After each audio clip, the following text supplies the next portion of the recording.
Hello, good evening বন্ধুরা, তোমরা কেমন আছো? দেখো আজকে আমি সেও ভাজা বানাচ্ছি। বাইরে থেকে অনেক কিনে খাই, কিন্তু খুব একটা ভালো লাগে না। কোনোটা নুন থাকে, কোনোটা ঝাল থাকে, কোনোটা থাকে না। তো আজকে নিজে আমি বানাচ্ছি। আর এটা আমি বানাচ্ছি একটা চাকলি মেকার, মিশো থেকে অর্ডার করেছিলাম। সেটা সাহায্যে দেখো আমি এখানে অনেকটা বানিয়ে ফেলেছি। তারপর ভাবলাম তোমাদের সঙ্গে একটু শেয়ার করি। দেখো এটা হচ্ছে চাকলি মেকার। শুধু এটা এরকম নয়, অনেক রকমের ব্লেড থাকে, নানা রকমের ব্লেড পাওয়া যায় এটাতে। আমার কাছে মোট 12 পিস ব্লেড ছিল। তো খুব পাতলাটা ভালো লাগে না, এই জন্য একটু মোটা দিকটাই, মোটা ব্লেডটাই নিলাম এখানে সেও ভাজা বানানোর জন্য। তো দেখতেই পাচ্ছ ওইটা করে আমি বানাচ্ছি, কত সুন্দর হচ্ছে। এটা করে আমি চাউমিনও বানিয়েছি আগে। আবার যখন বানাবো তখন তোমাদেরকে দেখাবো। দেখো এটা এটা হচ্ছে চাকলি মেকারটা। এখানে বেসন ফিল করতে হয়। দেখো এখানে বেসন ডো ভরে দেবো। পেছনের যে গানের মতন পয়েন্টটা দেখাচ্ছিলো সেটা খুলে এখানে বেসনের ডো ভরে দিলাম।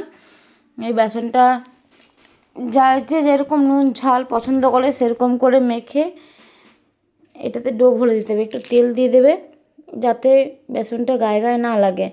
আর আমি এটা বানানোর আগে চাকলি মেকারের ভেতরে ভালো করে তেল ব্রাশ করে নিয়েছিলাম, চাকলি মেকারের গায়ে গায়ে বেসনটা না লাগে। তবুও লেগে গেছে, এতটা তো হাত পৌঁছায় না, তাই। তো দেখতেই পাচ্ছ এখানে আমরা বেসনটা ভরে দিয়েছি। এবার এটাকে আমরা বন্ধ করে দেবো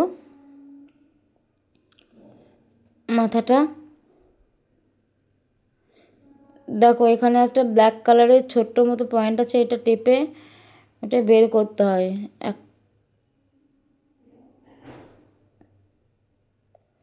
দাঁড়া বন্ধুরা, এটা আমি বের করে নিই। দেখো বের করে নিয়েছি। এবার এটা এখানটা লাগাবো। ওই যে কালো মতো একটা ছোটো ছাতা মতো রয়েছে, ওইটা টিপে এটা বের করতে হয়। দেখতে পাচ্ছ কত সুন্দর মুচমুচে হয়েছে। আর একটু খরা বেশিই ভালো লাগে আমার ছেলের, তাই একটু খরা করেই করলাম। অবশ্য জানাবে কেমন হয়েছে। আমি বানাতে পারি না, এটা ফার্স্ট টাইম বানালাম। এটাতে আমি চাউমিনই বানিয়েছি বাড়িতে, যেটা আটা দিয়ে বানিয়েছি, ময়দা দিয়ে নয় চাউমিনটা। আর এখানে আমি সেও ভাজাটাই প্রথমবার বানালাম। জানি না কেমন হয়েছে, বাট আমার ছেলে খেয়ে বললো মা খুব ভালো লাগছে খেতে। সেই জন্যই ভাবলাম তোমাদের সঙ্গে শেয়ার করি। আর এটা আমি বানিয়েছিলাম মোট 500 বেসনের। তোমরা চাইলে কমও বানাতে পারো, বেশিও বানাতে পারো, সেটা তোমাদের। Bye bye, thank you.